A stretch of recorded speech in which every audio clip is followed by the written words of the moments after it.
Let's see. I'm going to move things around here a little bit.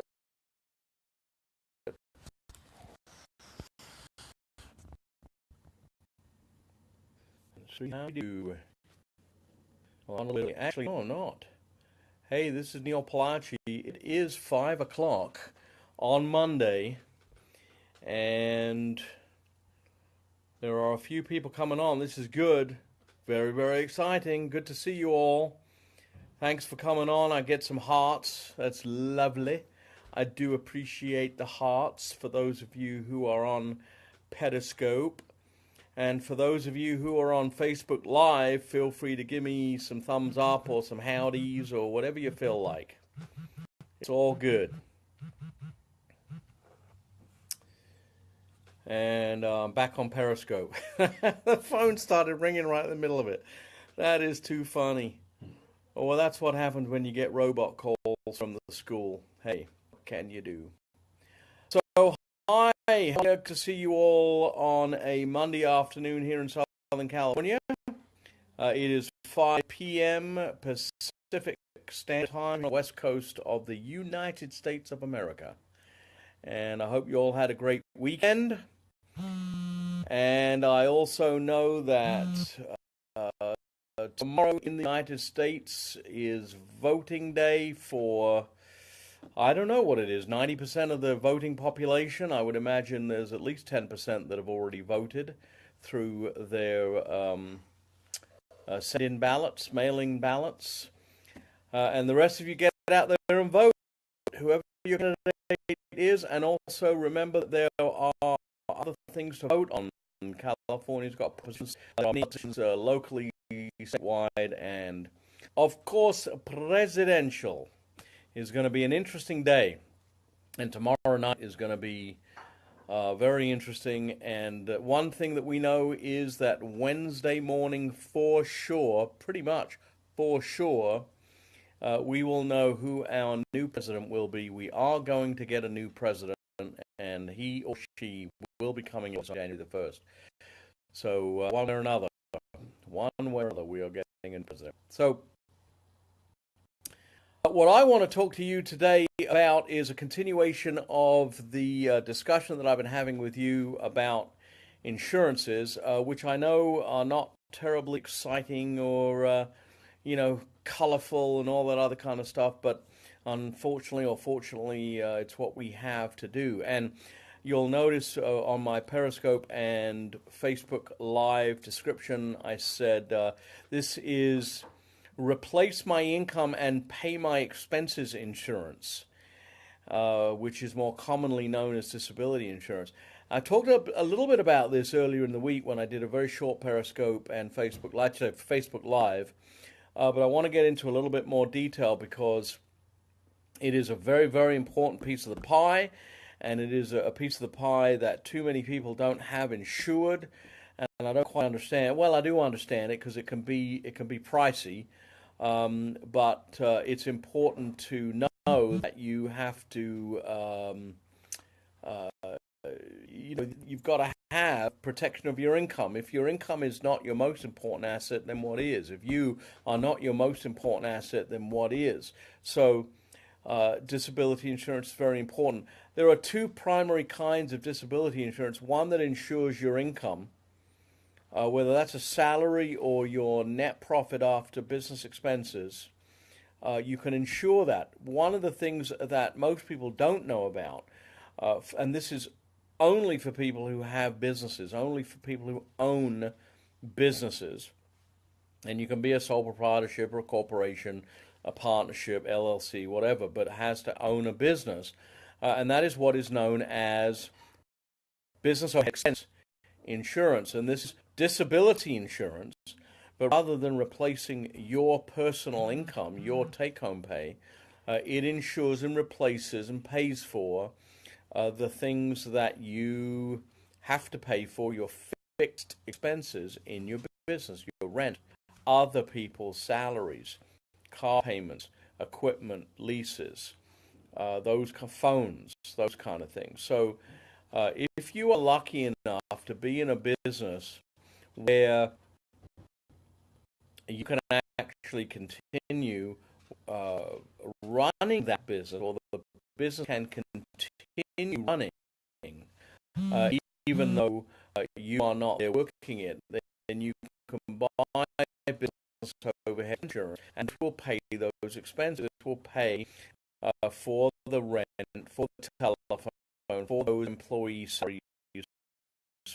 for those things to keep the door open.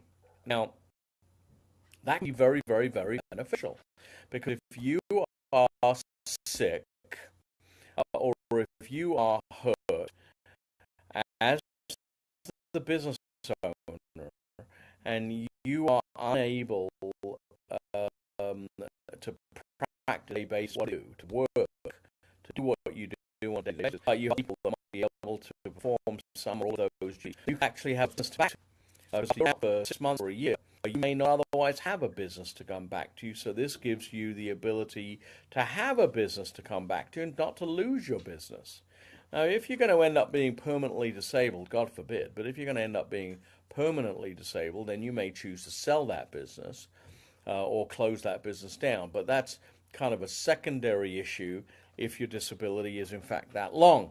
But if you're going to come back to the business and you can keep the doors open, maybe you can work part-time, and there is a way for you to do that with business overhead insurance. And it's really relatively inexpensive. And I say relatively is relative to regular disability insurance, because with regular disability insurance, you could theoretically, let's say you're 45 years old and you've purchased $5,000 a month of coverage, you could potentially be receiving that $5,000 a month of insurance for the next 2 years. It'll go through age 65 with policies that way that they're written today.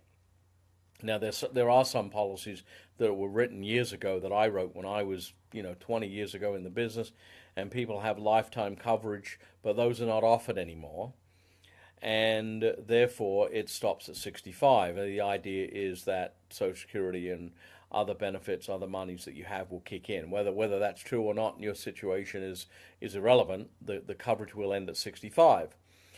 So that's a long-term disability contract, a long-term payment that is going to occur.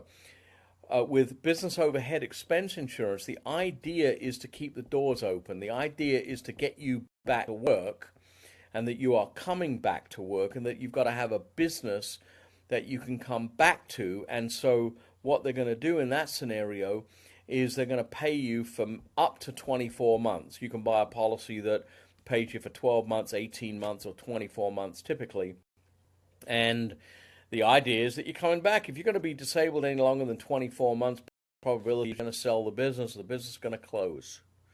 So you buy a policy like that, and it's usually a lot larger. Like you can get 10,000, 20,000, 30,000 a month of coverage, because usually, or in many cases, the expenses of the business could in fact be larger than the amount of money that you earn from the business. You have a business that's taking in $50,000 a month, and you take home $10,000 a month. So there's $40,000 a month of expenses. Maybe $30,000 of that is fixed expenses like rent, the lights, the telephone, salaries of other employees, and so forth. Which in total is obviously, in my example, is larger than the amount of money that you take home every month. So you insure your income. You have a disability policy that insures the 10 grand, and they're not going to cover the whole 10 grand. Why aren't they going to cover the whole 10 grand, you ask? Well, because they want you to come back to work. So if you are making, and there's statistics to prove this, quite frankly, if you are making more money at home doing nothing than you are working, there's a good chance for many of us that we're just not going to come back to work. So if you're making 10 grand a month and they pay you 6 grand a month, and on that 10 you're going to have tax, maybe you're taking home 8. They're going to pay you 75% of your income in the form of a disability policy. You still want to get back to work, so they want to encourage you to get back to work. Now, when you buy quality coverage from quality companies. You're not going to get bullied. They're going to ask you for information, and they're going to say, hey, you know, we want to make sure that you don't have earnings. We want to make sure that we're paying you because you need to be paid. They're going to do a lot of that, by the way, during the underwriting process. You can't just buy disability insurance because you want to. You can buy disability insurance if you're of the age. You can't usually buy it beyond age 60.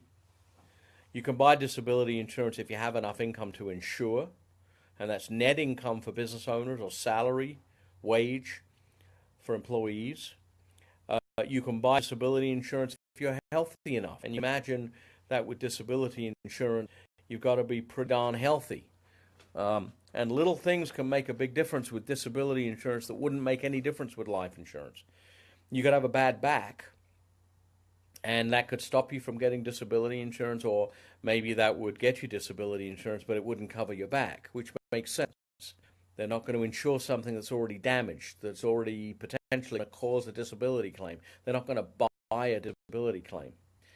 And they're not going to insure you if you come from other sources. So if you have 10 grand a month coming in from your job, from your business, but you have $10,000 a month coming in, I hope you do, from rental real estate, from dividends, from interest, from another business that you're a passive owner in or of, then they're not going to insure you, or they're certainly not going to insure you for as much, because they figure that that passive income is going to continue to come in whether or not you're working in your business or at your job.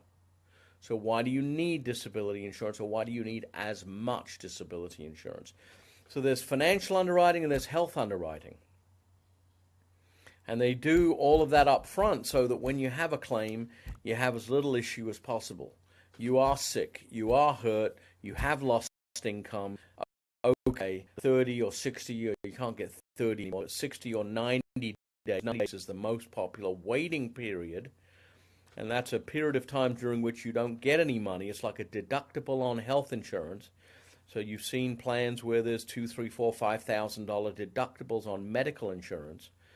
In disability insurance world, you have days of disability during which you're not covered, and then you will be covered beyond that to the maximum benefit period of the policy, whatever that is. Again, in many disability programs, it's age 65, regardless of when you start. And with business overhead policies, it's usually 12, 18, or 24 months at max. Again, one is designed to replace your income, and one is designed to pay the expenses of the business so that you've got a business to come back to after you've gone through a period of disability, after a period of being sick or being hurt.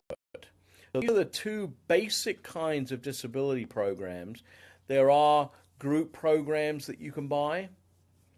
There are programs that you can buy to add on to existing insurances through companies like Lloyd's of London. If you are in an occupation, for instance, that is typically uninsurable in the traditional marketplace. If you're an entertainer, it is difficult to get insurance in the traditional marketplace. If you are a sports personality, it's basically impossible to get insurance in the traditional marketplace. If you're a pilot, people think, well, excuse me, people think, well, why can't a pilot, like, why wouldn't isn't a pilot kind of the healthiest person on the face of the planet? Well, yeah, they got to be very, very healthy to fly, but think about what it is that would stop them from flying. Let's say, for instance, that their vision changed significantly. They may be banned from flying. They could be deemed disabled because they have a vision change and are grounded permanently or temporarily. But that would cause a disability situation. So because it's fairly easy for them to get grounded for small reasons, it's difficult for them to get disability insurance. So when you look at your occupation, you've got to think about the risk. Plumbers, construction workers, people who work on top of buildings, window wash. I mean, there's all sorts of occupations where the risk is just too great for the traditional market. And so you have to go to the secondary market, like Lloyd's, or the company they're working with, if they're big enough, buys a group plan that covers all those people that are in a higher risk occupation that would otherwise prevent them from being covered. And of course, there is, in some states, California is one of them. There are many others where there is state disability insurance, and that is taken out of your paycheck. But as a self-employed person, you can also contribute to it and be covered.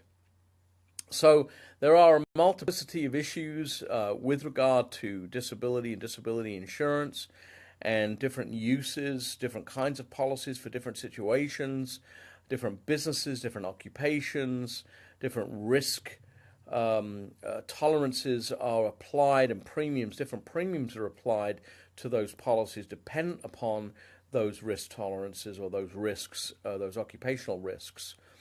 So make sure, as I've always said, with these types of insurance, make sure that you've got yourself a really good agent.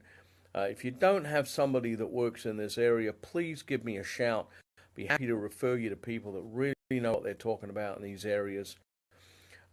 You can connect with me directly via phone or text at 818-606-7327, or you can email me at neil@thewealthcreatorcompany.com. I hope you're all having a great week. If, by the way, you know any women that are in the financial services business and are in the insurance business, I have a new mastermind group, in fact, several groups that I'm beginning. One's already begun earlier this month. And you can go to Wealth Creator Platinum Mastermindgroups.com. Wealth Creator Platinum Mastermindgroups.com. Send that off to your friend who's in the business and let her know that this will help her increase her business dramatically, and I'd appreciate that referral. So I all hope you have a great week. And if you have any questions, again, you now know how to reach me, but you can plug Neil Palache into Google and you'll find me. I assure you I'm all over the please get out and vote tomorrow. Take it easy. Keep your temper in check. It's going to be a tough day for everybody. Love to all. Have a great week. Neil Palache with the Wealth Creator Company for Women. Thanks.